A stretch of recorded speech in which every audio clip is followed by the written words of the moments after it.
mar sem fim. E o mais impressionante é saber que 80% de toda a água da Amazônia a gente não vê. É uma água subterrânea, descoberta por acaso. Na década de 50, técnicos da Petrobras vieram para cá à procura de petróleo. Esse pedaço de concreto é o que sobrou da plataforma que eles usaram para fazer a perfuração. Não acharam petróleo, mas essa busca proporcionou uma outra descoberta debaixo da terra. Um reservatório gigante de água, o maior do mundo. Capaz de abastecer o planeta por 250 anos. É o Sistema Aquífero Grande Amazônia, o chamado SAGA. A Terra hoje tem cerca de um pouco mais de 7 bilhões de pessoas. Então, se nós pegássemos toda a água do Sistema Aquífero Amazônia, Grande Amazônia, e pudéssemos colocar numa grande caixa d'água, os 7 bilhões de humanos, tirando água dessa grande caixa d'água, levariam 250 anos para secar a caixa d'água. Então, essa é uma riqueza inestimável. O cálculo foi feito por pesquisadores das universidades federais do Pará e do Ceará. E eles dizem que foram conservadores na estimativa. Estabeleceram um consumo diário de 150 litros de água por pessoa. Hoje nós temos alguns bilhões de pessoas na Terra que precisam de água. E ela ganha importância também do ponto de vista econômico, porque ela sustenta diversas atividades econômicas. Então ela passou a ser um fator estratégico em termos de desenvolvimento do mundo como um todo. A gente tem um tesouro aqui debaixo. Absolutamente, nós temos um tesouro, um grande tesouro. Certamente, sem nenhuma sombra de dúvida, esse é o maior reservatório do mundo todo. Os estudos feitos depois da descoberta de Alter do Chão mostraram que o aquífero começa na Cordilheira dos Andes, no Equador, chegando até o Pará. Cerca de 3.000 quilômetros de extensão. Um reservatório de água capaz de encher 90.000 vezes a Baía de Guanabara, por exemplo. Para a gente entender como esse reservatório de água se formou, embaixo de toda essa região aqui de Alter, há várias camadas de rocha como essa aqui, com areia e argila. A gente jogando água, ó, ela vai sendo absorvida nessa rocha. A areia torna a rocha mais porosa, permite que ela armazene a quantidade grande de água. E a argila faz com que os grãos se agreguem, cimentem os grãos. E isso então dá consistência à rocha como um todo. Então ela funciona como se fosse uma esponja que forma o aquífero. É um depósito para água. É um depósito de água, é um depósito de água. Água e floresta. Essa relação faz da Amazônia um lugar único no planeta. E o que acontece aqui atrai pesquisadores do mundo inteiro.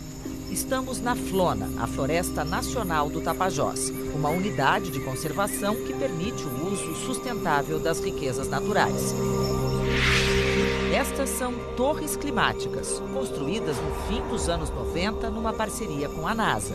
Vocês instalaram equipamentos nessas torres para monitorar a emissão de gases da floresta, é isso? Exato. Na verdade, o que a gente monitora é o metabolismo dela, ou seja, como ela respira, como ela pulsa, né? Então a gente instalou vários equipamentos que medem o vento, a temperatura, a umidade, o carbono, o nitrogênio, vários outros compostos do ciclo biogeoquímico.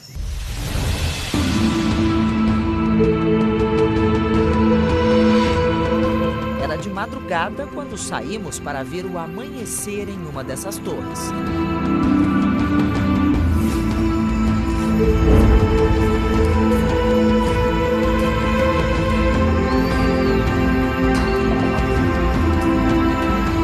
E agora nós chegamos a um lugar onde poucas pessoas chegam.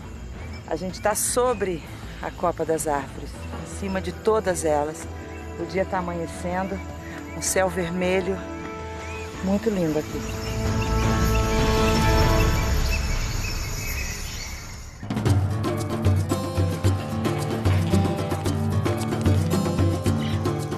Com a luz do sol, os pássaros começam a aparecer. Só nesta região vivem cerca de 350 espécies. Um mundo colorido que só é possível ver aqui em cima. Se a gente pudesse dividir a floresta por estratos, né, que é assim que a gente trabalha na pesquisa, é como se fosse um edifício de alguns andares. E a gente estaria aqui na cobertura desse edifício.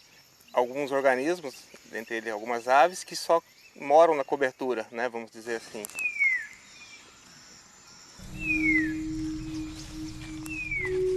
Nossa curiosidade foi além e a gente resolveu subir outra torre, mas esta só de rapel. Você se sente seguro aqui, a gente sobe.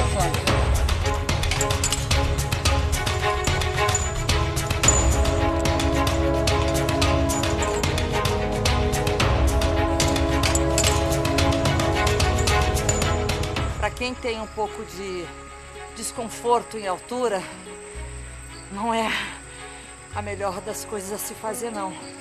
Você tem que ter uma força no braço e é isso que cansa a gente um pouco, porque é quente, é úmido, mas vamos lá.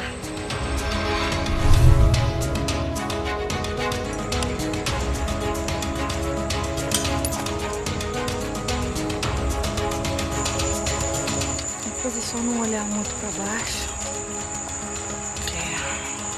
Força. Perdeu o medo de altura.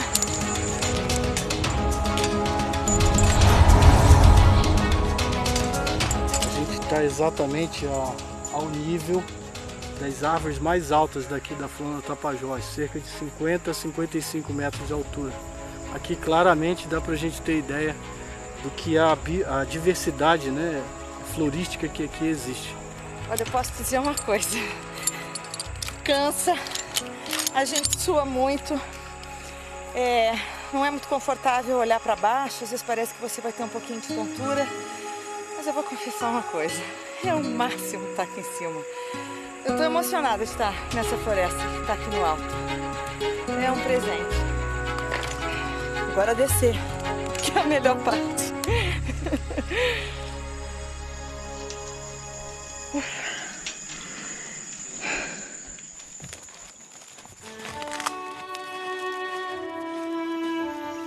Aqui ficamos pequenos diante de tantas árvores gigantescas. E não só elas. Olha o tamanho dessa teia de aranha.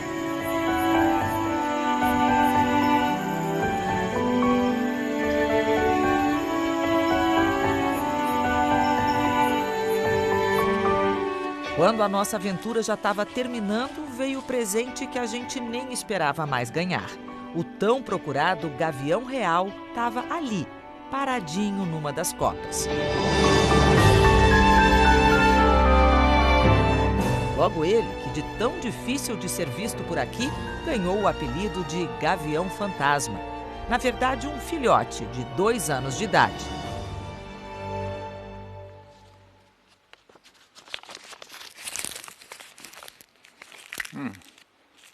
Esse é pau-rosa. O óleo essencial dá para sentir aqui já nas folhas. Essas árvores têm um potencial imenso. Desta folha se extrai um óleo que só existe aqui e virou a principal essência de um famoso perfume, o Chanel número 5. O pau-rosa foi tão explorado que hoje é difícil encontrar essa árvore nas florestas aqui do Pará. Para preservar as espécies que restaram, os pesquisadores começaram a incentivar o replantio em áreas como essa, uma propriedade particular vizinha à Flona. Foi nos anos 50, onde se produziu 500 toneladas de óleo. Significa uma quantidade infinita de árvores que foram derrubadas. Mas isso tudo mudou com o projeto que eu desenvolvi para a extração de óleo, não mais da madeira, mas de folhas e galhos. E esse é o processo que está ocorrendo hoje, o único no Brasil e no mundo. A mágica da transformação da folha em perfume é toda feita num laboratório como este, aqui na Universidade Federal do Oeste do Pará. O professor Lauro Barata estuda as propriedades medicinais e cosméticas da Amazônia. Para extrair o óleo do pau-rosa, as folhas são mergulhadas numa máquina com água fervendo. O vapor é condensado e depois passa por um decantador. O óleo essencial é esta fina camada mais amarelada. Depois desse grande esforço de extração, esse é o resultado do óleo. É 1% só de rendimento, ou seja, de cada 100 quilos, apenas 1 quilo de óleo. Mas é um óleo que tem grande valor agregado. É o que a Amazônia tem a oferecer para o mundo.